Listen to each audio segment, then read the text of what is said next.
So you should be able to finish chapter 2. We are on item 16 now, no, actually not one before last of the chapter of the extraordinary and the supernatural, in which Kardec continues his idea of presenting to us spirits and the spiritual phenomena, not as supernatural, but just another element of the natural laws, a law that is not well understood, but when researched, when studied, makes completely sense for those who are free of prejudice. And some of the spiritual phenomena may or may not be extraordinary. And by extraordinary is meaning that does not happen commonly. I think item 16 and 17 is all right. I'm sorry, but if you can read the whole thing together because it's one and the same topic. Okay. Thanks. Okay. Part of 15 and then the 16 also. Right? I'm sorry? No, just 16, 16 Okay. and 17. Okay, 16 and 17, John.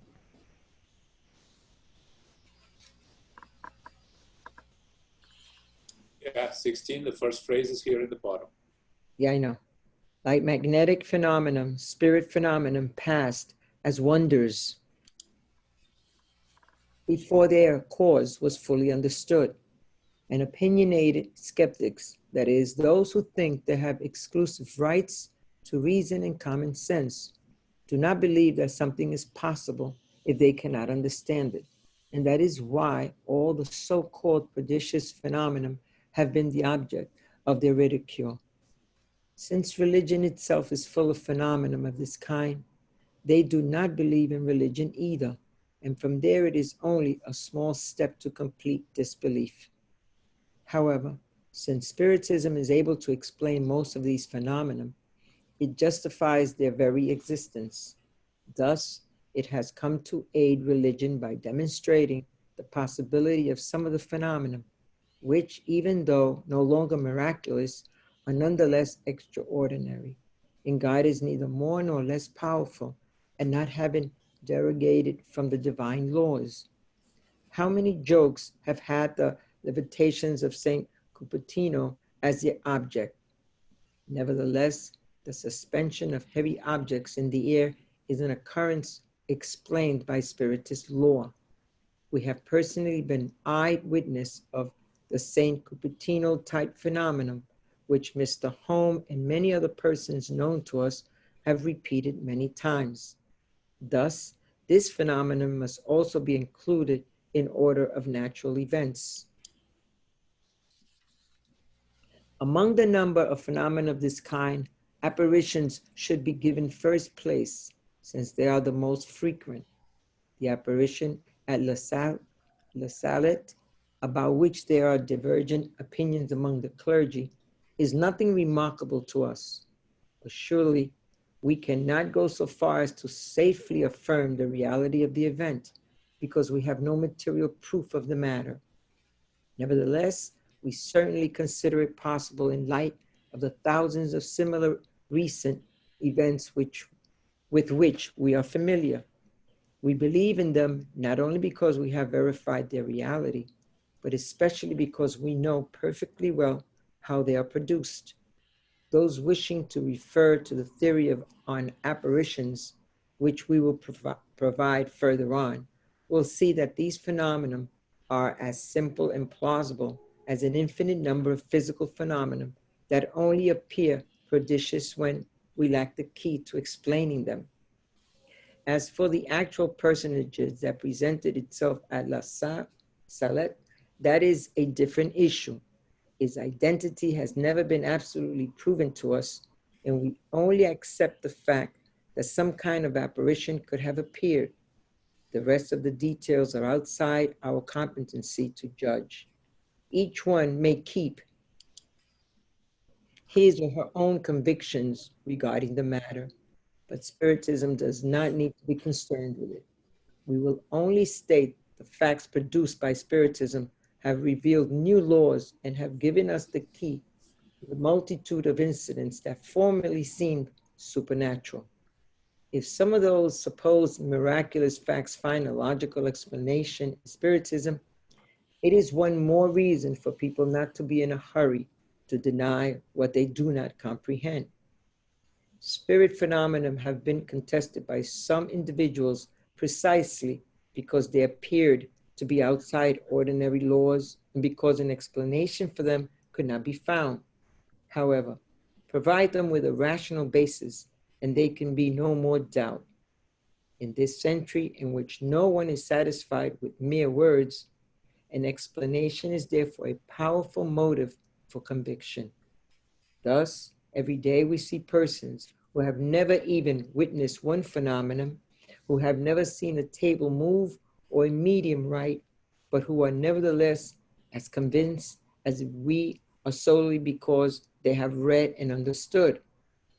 If we had to believe only what we have actually seen with our own eyes, our convictions are in, our convictions are in, would be reduced to insignificance. Thank you.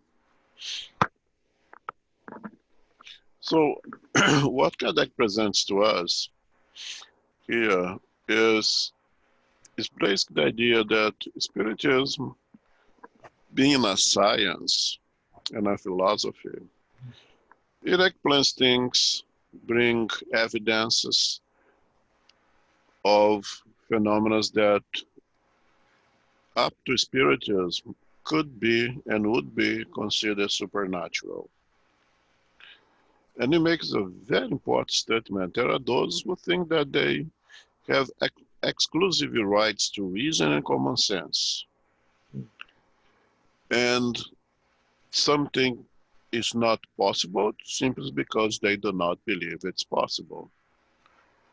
It's, of course, a case of extreme pride, of someone who is completely closed to everything else, someone who is a prisoner of their own prejudices, that limits them the ability to go outside of it and learn something new. And what he's bringing also here is this odd relationship of Spiritism and other religions. It's interesting because both believe in the phenomena. Spiritism explains the phenomena, and the religions reject Spiritism explanations. Religions, for some reason, continues to put the phenomena in the supernatural category. It might be for their own, I'm not gonna get into this, for their own advantage, to hold on to this idea of the miraculous or the supernatural, than to accept a scientific explanations for the phenomena. So here particularly when you say saint, we're talking about the Catholic Church, right? So you have the case of Saint Cupertino, also so-called the Flying Saint, in which the church believed that he was able of levitation, he was able to basically fluctuate in the air, but you reject the sciences, the physical phenomena that happen in the sciences. The Catholic Church also believes in apparitions. There is the case of the apparition of La Salette that happens in 1846, in which two kids in France saw a lady that they described as being luminous and dressed in white with a halo over her head and all of those things. That gave them two warnings, two commandments that to be passed to all of us. One of them was to to respect the seventh day, to rest the seventh day, and the second one I kind of forgot. I read on it, I forgot what it was. And the church believed it, so much so that they make the case, the place, a honor, the sacred place, and they attribute that to be a miraculous phenomenon. The Spiritism explain the phenomena of apparitions as being a physical phenomenon. You're going to see later on how it happens. But unfortunately, the Catholic Church rejects our explanations. And then comes the issue of identity, that Spiritism will not hold itself responsible or being able to say with absolutely certainty that indeed that apparition was Mary, the Mother of God, as the children believed to be, and later on the Bishop of the Vatican decided that was indeed Mary who appeared to those two children. Could it be? Spiritism will not say yes it was or as it was not. Could be another spirit dressing that way, could be another spirit representing Mary. No, all those explanations are plausible, and Spiritism will not reject none of them, but cannot say it was indeed Mary, Mother of Jesus, because being a science, it would require a lot more investigations, and there was no way to do those investigations, right? And Spiritism brings new laws, okay? And that new laws explain all those phenomena that the church sees, that the church believe, that the church say for sure it happened, but are not able to explain how, and prefer to keep it in the classification as supernatural. The Spiritism brings a explanation for it. And later on, he closes with the issue that in order to, a reasonable person, in order to accept something, a fact, to reason the truth of a fact, need not to see it happening. No, we need not be like some farmers that you have to stick our finger on the flank of Jesus to make sure that that was indeed Jesus, right? And our science, for us, we have many examples of things that we believe, that you know is a fact, but that we don't really experience, right? I was not in Brazil in 1500, and I know that the Portuguese are there in 1500. I know through study, I know through history, right? I mean, I don't see the virus, but I know of its existence. I don't put my eyes into an atomic microscope to be able to visualize a virus, but I know it exists. I know that it's capable of causing a lot of damage and it's doing a lot of damage. But there are individuals who will not believe it. There are individuals who will not believe in the science of paleontology because the Bible doesn't say that the dinosaurs existed. People will not believe in biology, in the theory of evolution, because it goes against creationism. So there's a lot of disbelievers over there for not being able to get out of their prejudices that keep them as prisoners. It does allow them to expand their knowledge. There isn't much that we can do about it. And that's important to have this understanding, because that's what's opening for the next chapter, we're going to start now, methodology. Okay, in this methodology chapter here now, Kardec starts by telling us that it is just natural and encourage even that we have the desire to pass to others the things that we have learned, the things that we have understood. Let's use a spiritism as an example. Once, of course, passing the first two chapters that we saw, passing the point that are the spirits. Through reasoning, we are convinced of the existence of spirits. And then the next phase, are spirits able to interact of matter and produce phenomena? Once through reason or through investigation, through studies, we come to the conclusion, yes, and it's part of the natural laws. We embrace this doctrine as a spiritist, may not become a spiritist, but say, yeah, it's good, it's right. Then you want to share that to others.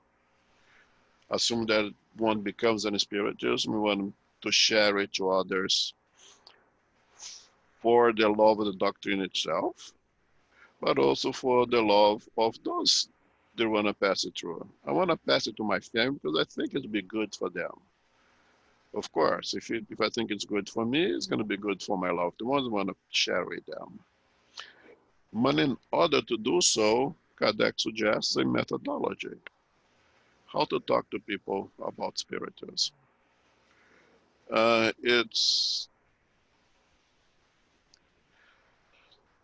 don't really like the word convert, but the truth I don't have a better word for it, so I take it for it. Okay, but I would not like the word definitely convincing. You're not going to be able to convince anybody of anything. You know, we spirituals will expose facts, and perhaps we follow the methodology that is suggested to us over here. Okay, keeping in mind that while he just closed the last chapter to introduce this one, will you do this? People who are open to new ideas, they will get it through reasoning, the same way that we get the existence of virus without ever seeing one, the same way that we get the existence of dinosaurs at one point,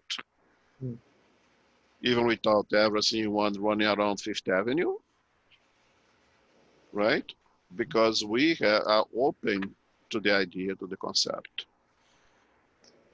And that's the methodology is exactly what Kardec is going to suggest to us, how to talk to people about spiritism. Okay? Methodology. One very natural and praiseworthy desire that adherents have, and which should always be encouraged, is that of winning converts. To make their task easier, we now intend to examine what we believe are the sure means to realize this objective without wasting any useless efforts. We have stated that Spiritism is a complete science, an entire philosophy in and of itself. Those who would desire to become thoroughly familiar with it must first of all submit to a serious study of the subject and become persuaded that, more than any other science, it cannot be learned without commitment. As we stated earlier, Spiritism applies to all issues that interest humankind. It is an immense field, and we must above all consider it as to its consequences. Its foundation undoubtedly consists in the belief in spirits, but such belief does not make a knowledgeable spiritist any more than a belief in God makes a theologian. Thus, let us see what might be the most suitable way to proceed in its teaching in order to most effectively bring about conviction. Adherents need not be frightened by the word teaching. It is not solely the product of the lecture, stand, or podium, but it also occurs in simple conversation. Every person who tries to persuade another by means of explanations or experiences teaches. What we want is for the teaching effort to produce results. And that is why we believe our task should be that of providing a few words of advice that may be equally beneficial to those who want to learn by themselves. They will find the means herein to most surely and quickly reach their goal. Thank you. So as I said before, it's just natural that you want to pass along information, that we want to pass along things that we believe are good to everyone who wants to hear, and especially to our loved ones. And again, it's also good for the thing itself. It's also good for Spiritism itself, if you pass it along. Okay, not the Spiritism needs converts, but it's good for the doctrine to have a good number of people who understand it, because that's what it's here for. You know, I mean, philosophically speaking, a piano is meant to be played. So if a piano is a good is happy, so to say, when it's played. A doctrine is also happy, so to say, when it's being studied, when it's being utilized, right? But here, let's see, in the very beginning, Spiritism being a complete science, an entire philosophy in itself, it requires studies. It requires commitment, like any other science. So the first thing is for us. If you want to present spiritualism to others, you have to have, some basic knowledge of it in itself. Not that we're gonna know the whole thing. I don't think anyone smart enough would dare to say that they know the whole thing. Even one who had read all the books of the codifications and all the Spiritist magazine and most of the complementary literature available, especially those would be smart enough to say that they don't know everything, because you can't know everything because of the pure nature of the doctrine.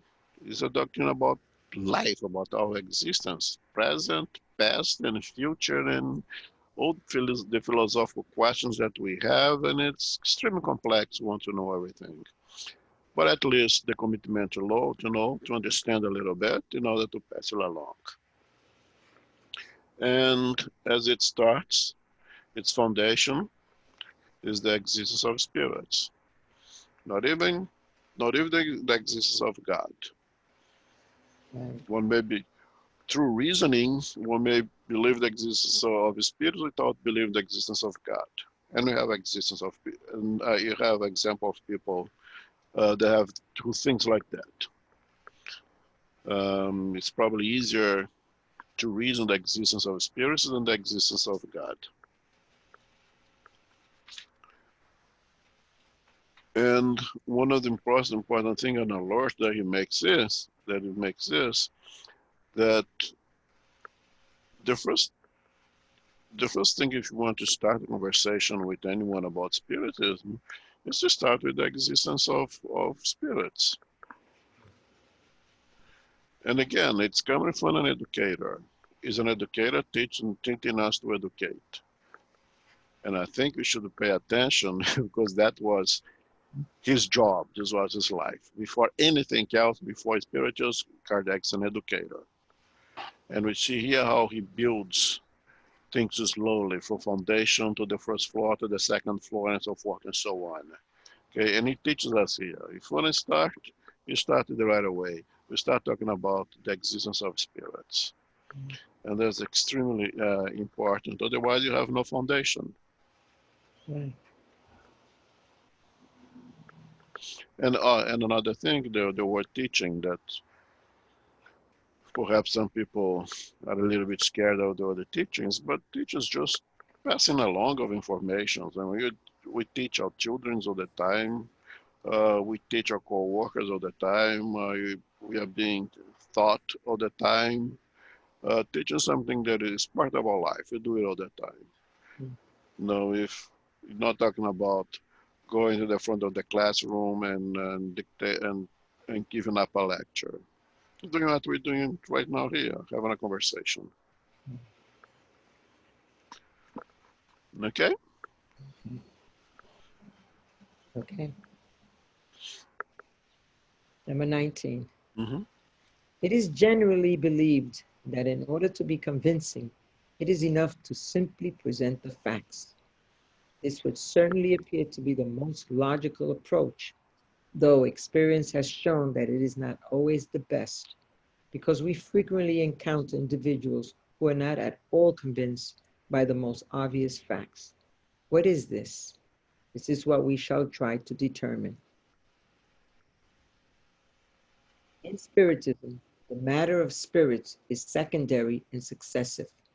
It is not the starting point, and this is precisely the error into which one falls and often the reason for one's failure with certain people.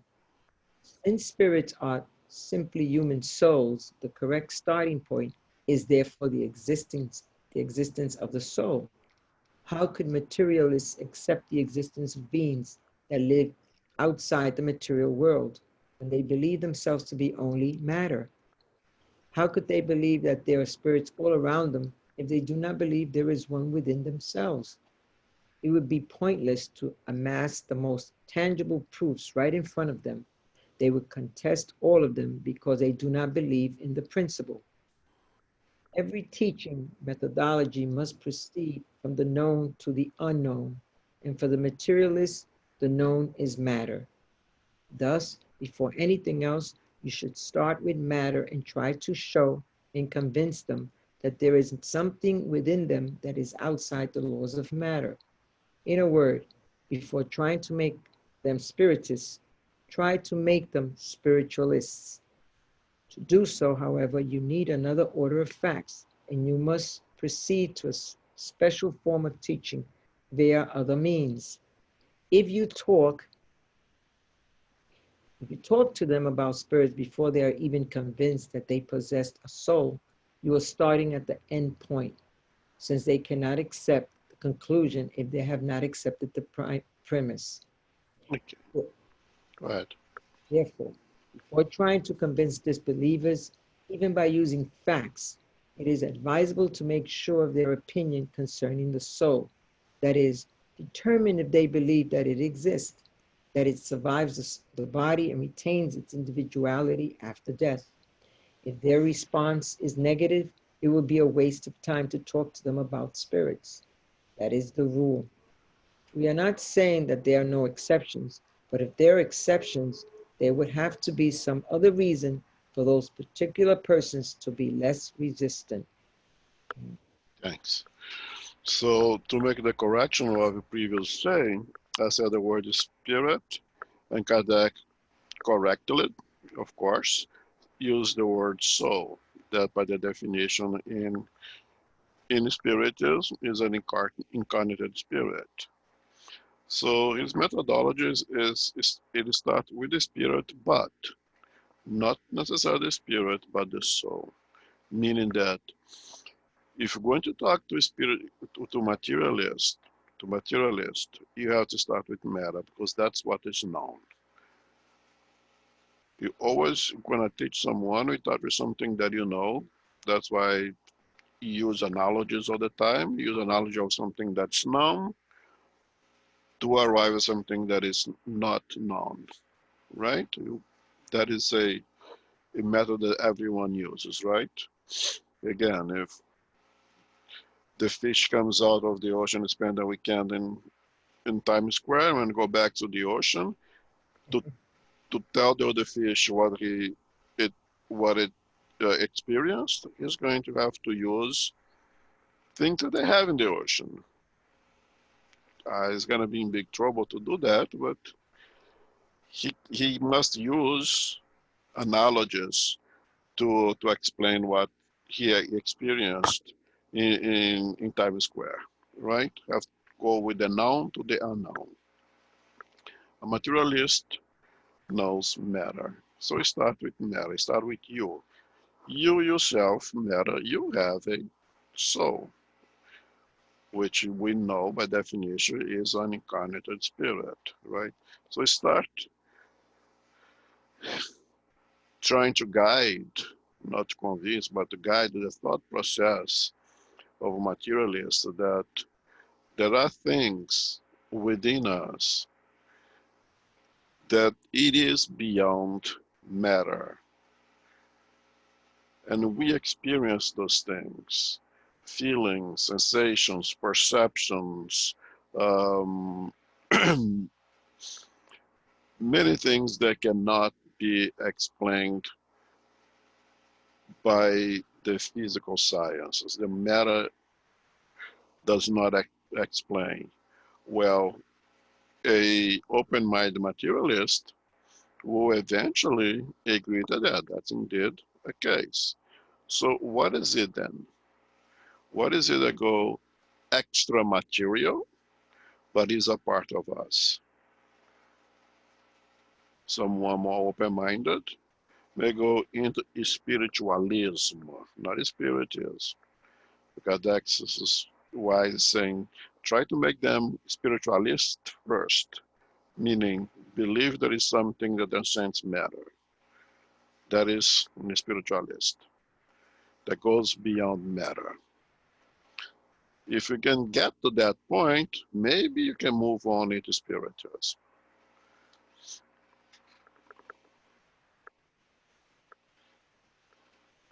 Any questions, comment? I have a question. Sure. Oh, to your knowledge, do you think, because Islam I think is the fast growing religion nowadays. Islam? Yeah, Yeah. it's just behind Christianity. And my knowledge of Islam is very little. But from what I read, they believe in God, they believe in the prophets, uh, predestination, stuff like that. But I'm not quite sure that they are a spiritualist religion. So my question is, do you think that because a lot of people are gravitating towards Islam, do you think that's a step towards spiritism, or you think is a total different approach from what we do, what we study? All religions are spiritualist. I can't think of an exception because they believe in the existence of something that transcends matter, of something that survives the physical body. Islam believes that once you die, you go to a place, a good place if you're good, a bad place if not so good, right? Um, and all religions are spiritualist. They all believe in the existence of something more than matter. Once matter dies, we continue to exist in many different ways. Each religion will tell that we live here, there, in different ways. They are all spiritualists. I can't think of one that is not. Question if Buddhism is a religion because there is no God in Buddhism, but they also believe that we transcend matter. So much so they believe reincarnation, right? If that's a step towards spiritism, I'm not convinced that it is. I think the only transition into spiritism is when the individual, not the collective, the individual start to have ask questions and pursue those answers that cannot be found in their religion, and look for other sources for those answers, and eventually they'll find spiritism. So I think spiritism is something really individual, not collectively. But I agree that it has to start with spiritualism. You have to believe that there is something more than matter. To be open to the idea that is something more than matter. And if you have that, therefore you are a spiritualist already. Yeah, because Christianity is also a spiritualist religion, That's, yes, as much and, as and people for some reason they are gravitating to Islamism. And since we are talking about how to propagate, let's put that way, Spiritism, I was just wondering uh, why Islam, since we are in an era that life, that there is life after death is not something that is a taboo right now, because we see pretty much everywhere in movies, whatever, Halloween. So people are aware of that. And I'm just thinking, why Islam and why not some, Spiritism and Buddhism? I don't know, religions that are the core, the basics are more of more spiritualist religions in a sense of the the continuation of the soul and reincarnation and all that kind of stuff. personally, I don't know why people are gravitating toward Islam. I think it's mostly for socioeconomic reasons than really spiritual ones. But that's my personal opinion. I really don't know.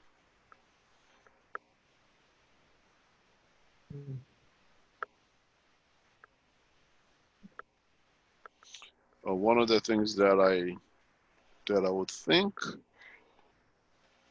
is that spiritism is not easy. Spiritism gives us too much freedom, and some of us fear that freedom. Some of us wants to be controlled in fear of losing ourselves if there is nothing holding us and controlling us. And those and this is my personal opinion. Those religions were very controlled that imposes um, ways of living your life is appealing for those individuals who feel the need of having somebody controlling them out of fear of getting themselves lost if they are free to act and to think for themselves. And it may sound, I don't know, may sound even a prejudice, but it's not. That's my sincere position on that.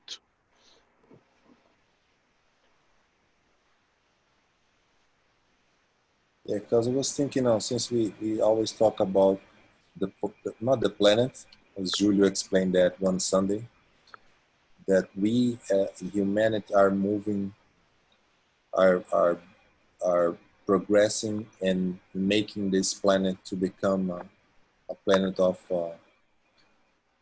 regeneration, and since humanity is gravitating towards Islam, I don't have nothing against Islam. Just saying because that's what is happening. That's the fact. That's why I asked if this is the step before the Spiritism. So I was trying to figure out where our mindset, where our humanity, the level of humanity here is going in order to get to the point that we are right now in terms of knowledge and believing in everything. Because to me, again, I'm not an expert on Christianity or Islam or whatever, but it seems that it's kind of the same. I think Islam is a little bit more restricted than Christianity, but I don't see this freedom, this responsibility, this uh, uh, uh, knowledge that the Spiritism offers in order for you to free yourself from the matter, because what holds everybody's back here stuck is the matter aspect. That's why I think he's starting to the approach in order to introduce Spiritism is through the existence of the soul. Yeah, but the Muslim, all the Christians, they all believe the existence of the soul. So it's something more than that that makes them gravitate for something perhaps more similar to what they had in their previous Christian religion, and something that is more closer to what they had before. And to go into Spiritism would be a much bigger gap, a much bigger jump. But that again, I think it's mostly socioeconomic reasons. Thank you.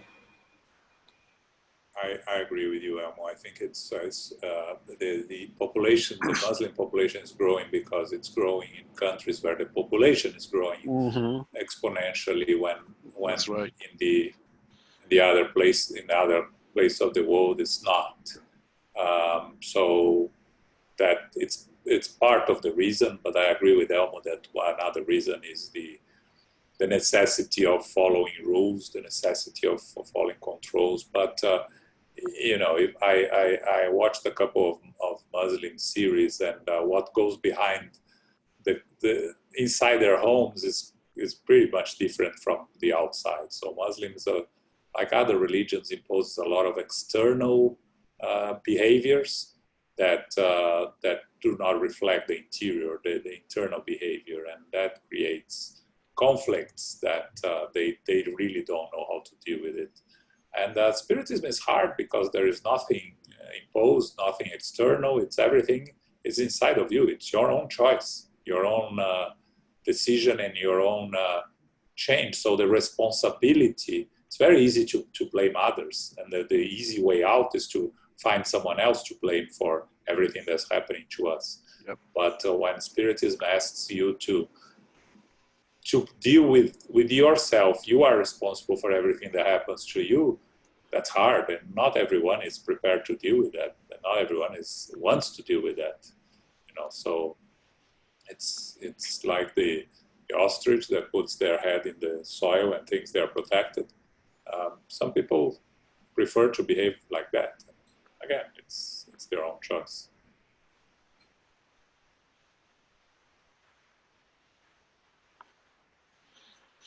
Do you think the acceptance of Spiritism is, for example, us here, do you think that we are being exposed to Spiritism, not religion, Spiritism per se, for different incarnation? Like, I remember once we studied that most of us that were, born in Brazil, perhaps it's not written in stone, but perhaps we were in France when everything, start to be propagating, disseminating, growing, and everything. Do you think that we are being exposed to Spiritism for a while? That's why, we are where we are right now.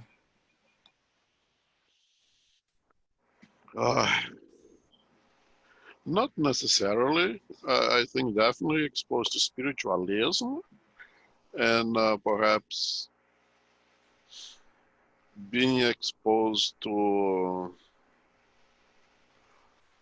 other sources of spiritualism, different of spiritualism, because spiritualism is way too young. It's only 200 years old.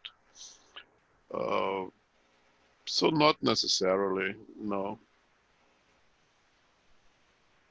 Which are not saying that could have been as well. I'm sure that there's a lot of individuals who are practicing spiritualism now that is be a continuation of previous reincarnation, where they start with spirituals before already. But I think that would be the big minority.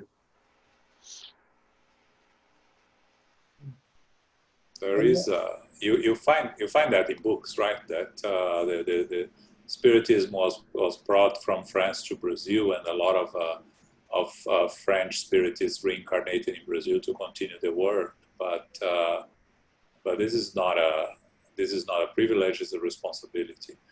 And that's why you see a lot of Brazilians that have this affection for France and the French, especially in Spiritism.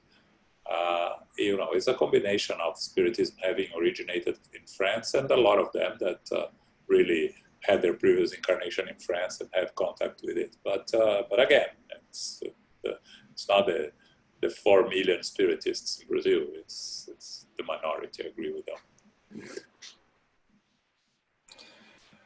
And also, just out of curiosity, not us that we are already spiritists, but for a person that is a spiritualist and disincarnate and find themselves in the spiritual realm, let's say in a no solar or whatever they are.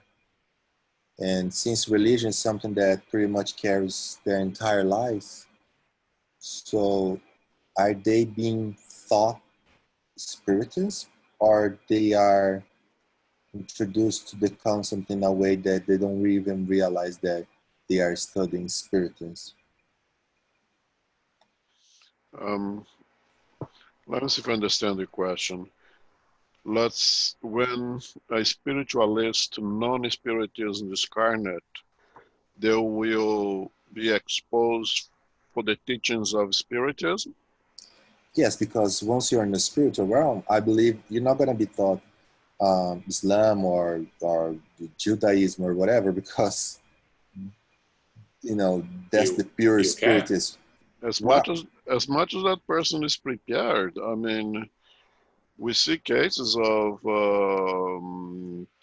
Catholic priests that go to the spiritual world continue to be Catholic priests and continue to practice the Catholic religion. So I would imagine that is the same for the religions if they're not yet ready, prepared for that new step. But if a spirit is aware that he or she is in a spiritual realm, let's say that here on earth I didn't believe in reincarnation, whatever religion is. Now I find myself in the spiritual realm and I'm aware that I'm in the spiritual realm. How am I going to continue or preaching or believing my religion if I'm experiencing firsthand that whatever I believe is incomplete? I'm not saying, it's even for a priest, it's kind of it's a tough job to continue to do something when you have evidence, in front of your own eyes. I know, I can understand how that is possible, but it is possible that that the Muslim will end up in the spiritual world, and there's somewhere that is no solar, there is another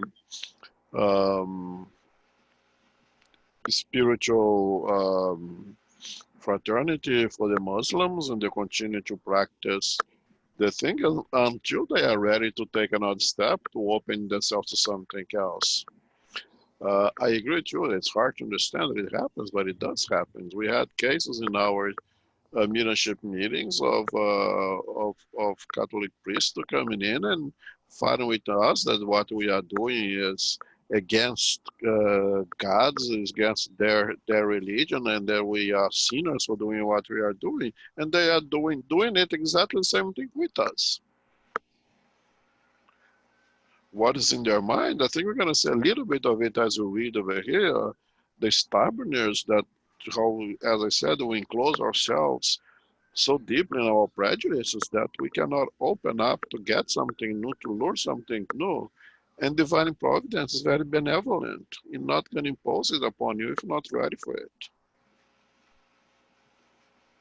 Yeah, well, I think, Renato, what you are thinking is that when you go back to the spiritual world, you are going to be surrounded by different opinions and situations that will make you rethink, but not necessarily. You know, if you're not open, as Elmo just said, if you're not open to new ideas, you continue to with the same old ideas, and the spiritual world will allow you to continue living your own ideas and preconceptions. So if you are a Muslim in a Muslim city above Saudi Arabia, living amongst only spirits that are Muslims, why would you look for something different? You are comfortable there. Your beliefs continue to be the same, and eventually the machine will go on, and you come to a new incarnation without even being aware that a new incarnation, it's time for a new incarnation, you know. So I know it's hard to understand, but that's the reality. You face the reality that you want to face in your mind. Otherwise, you won't. You close yourself to the external world. Yeah, that's why I use the word that the spirit is aware of what happened. But maybe reading further, we can, you know, have more understanding. And then yes, I mean, let's assume someone like us, you know, end up in the spiritual world, you know, if you have the opportunity to experience learning studies, it would be a continuation of our studies here right now, of course. Even if we're in the depth of the lower zone, if you're gonna have to learn something, it's gonna be a continuation of what we already have learned so far. I mean, you're not gonna go back. You know, if you are right now on second grade, you're not gonna go back to pre-K. We already have that foundation of this basis, we'll continue with that. But for someone who still doesn't have pre-K, they have to go to pre-K first, and that will be when they are ready. Divine, you know, providence will not impose it upon them. The same way that I spoke about the cigarette smoker who perhaps has bigger fish to fry before they go into the nicotine addiction. They have to deal with something more important, perhaps like severe hate, severe desire to kill someone. I mean, you better smoke. No, resolve the issue of killing someone first, and when that's resolved, then you can think about cigarettes. Don't stress yourself so much now. Perhaps we find ourselves in the spiritual world with so much stress, or there's so much bigger issues to deal with ourselves, that to understand the concept of spiritualism should be left as a second plan or a third plan, or next time around even.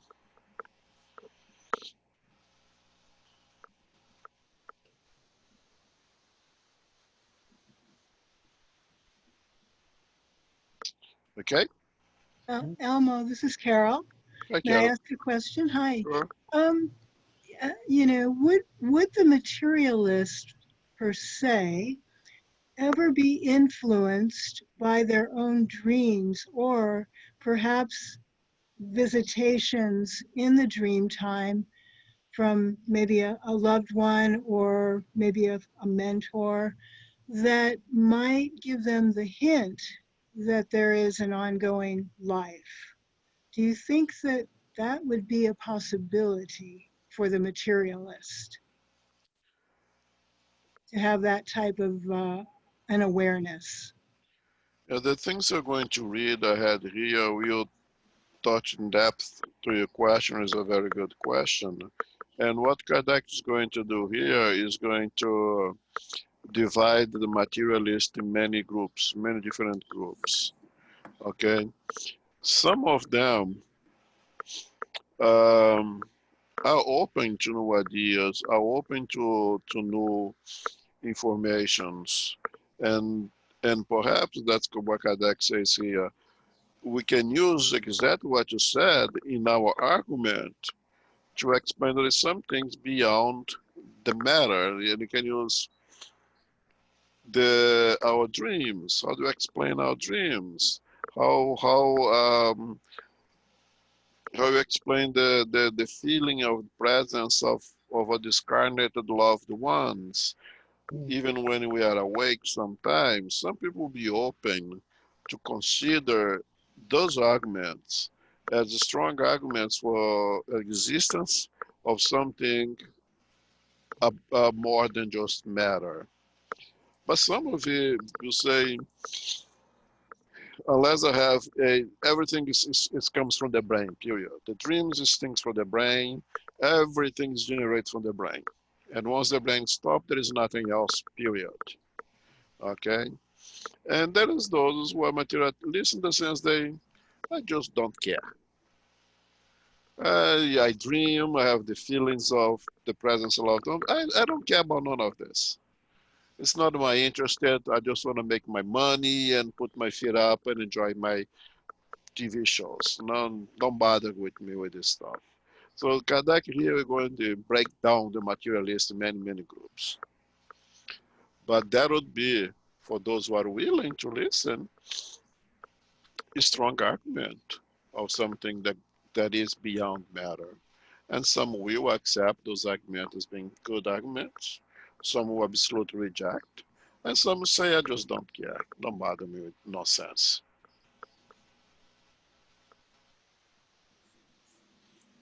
Thank you, Elmo. I appreciate it. Yeah, but Kardec, it's right as you continue reading here, he'll break down those materialists for us. Next week, right now. Already? You're kidding me. Yeah. Yes. Wow. Holy mook. Wow. See how good discussion goes? Yes. Times go so fast when you have fun. Yeah. Wonderful. Okay, so we have 1 minute for another question. Anybody has another question? Let's do overtime. Or you can say for Sunday. Sunday we have the Q&A, yeah?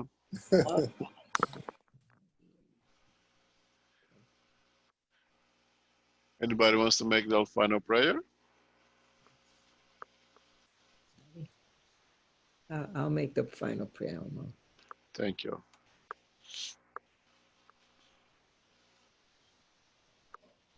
To our Father, Jesus Christ, the spiritual benefactors, all that have contributed here to our study group, with our hearts full of gratitude, we thank you. We thank you for allowing us together through this new technology to continue our studies, learning, understanding, and applying it in our lives. And we pray, dear Father, for the assistance of all that is going on in this planet Earth with this pandemic, that so many are going through suffering and misunderstanding. We pray for them, dear God. We pray for the front runners who are there in hospitals every day doing their work with charity and love and patience. We pray for them, dear God, to give them strength to always understand that they're not alone, and we must continue to do our part through our prayers, sending them vibrations of peace, strength, and courage. And most important, the charity of love and strength. We pray, dear Father, as we leave here today, to continue throughout the week with our prayers, with our studies, and with faith in our hearts. To continue working and asking our Father for his great mercy. We thank you, dear Lord. We thank you for the teachers, the lessons you give us each and every day. Our hearts are full of gratitude, and we thank you. And with that in mind, we ask permission to close our meeting tonight.